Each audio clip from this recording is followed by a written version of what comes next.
Magandang araw mga kapolitika at welcome back dito sa ating YouTube channel. In this video is atin pong pag-uusapan itong Miss Universe Philippines sa katauhan ng ating kandidata na si Atisa Manalo.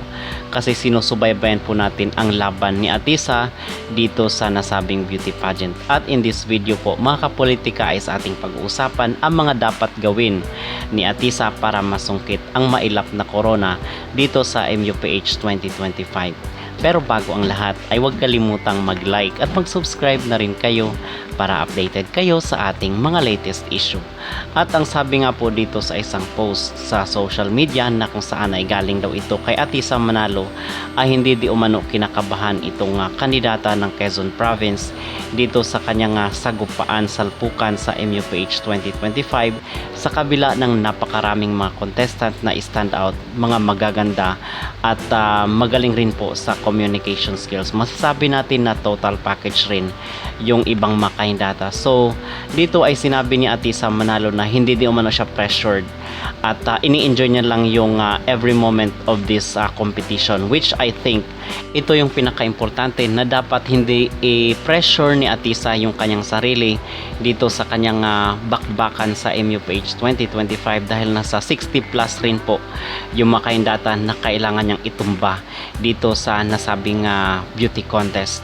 So ngayon ang sabi niya is hindi daw siya nape-pressure at ini-enjoy niya lang, which I believe na tama itong mga ginagawa ni Atisa. Even napakaraming mga bashers kasi yung kabilang kampo ay binabash si Atisa at yung kampo rin ni Atisa ay binabash rin yung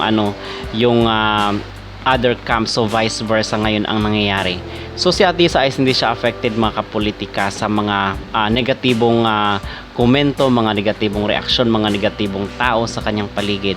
But ating pag-uusapan, ano nga ba talaga ang dapat gawin ni Atisa na I believe naman is marami ang bumibilib sa kanya dahil nga ilang beses siya siyang sumali at ang sabi nga ng iba ay dapat ibigay na daw kay Atisa itong gininto ang corona ng MUPH. At tayo din naman is naniniwala nung nakarang taon na one step to the crown na lang itong si Atisa. It's just that meron talagang lumamang doon sa Q&A. But when it comes talaga sa gulat factor ay marami ang nagulat sa kanyang performance, especially doon sa finals night. So doon talaga sa Q&A nagkatalo yan mga kapolitika. So I believe na lesson learned rin ito kay Atisa. Kung ibibigay mo sa kanya yung corona ay most probably dadaan talaga siya sa butas ng karayom at talagang paghihirapan ikakayod ito ni Atisa Manalo. So ano ba yung parte or yung aspect na we believe na dapat doon yung pagtuunan ni Atisa Manalo? So tayo ay naniniwala mga kapolitika na dapat yung i-workout ni Atisa ay yung pagdating sa Q&A kasi minsan somehow is parang na-observe ng mga tao na tila kabado itong si Atisa sa pagsagot sa Q&A. So ito dapat yung number one talaga na i-workout ni Atisa kung gusto niyang makamit yung gininto ang corona ng Miss Universe Philippines 2025 at siya ang ipapadala doon sa Thailand para makikipagbardagulan dito sa mga contestant ng Miss Universe 2025 at para kilitiin rin at the same time itong mga CEO na sila Nawat at si Anja Krautatip. Okay, kasi kung siya ang matipuan ay who knows, diba, baka ibigay sa kanya ang mailap na corona ng Miss Universe 2025 kahit alam naman natin na medyo mahirap yon. So again, ang number one talaga po na i-workout ni Atisa ay yung pagdating sa Q&A. Pwede siyang makinig sa mga kandidata na galing sa Africa, yung mga nanalo in the previous years. Kasi napagaling talaga nila when it comes sa Q&A. Kahit nga yung sa national level pa lang nila, kung pakikinggan mo sila the way na paano sila sumagot sa mga question and answer sa mga beauty pageant ay mapapangawaw ka talaga mga kapolitika. Dahil napakagaling, napaka-fluent at magaling rin yung construction of sentence sila mga kapolitika. Yun ang aking na-observe. Pagdating sa Q&A ay hindi talaga malalamangan itong South Africa. Okay? At yung mga Africans at the same time, magagaling talaga sila pagdating sa Q&A. Yun ang aking na-observe at aking personal na opinion.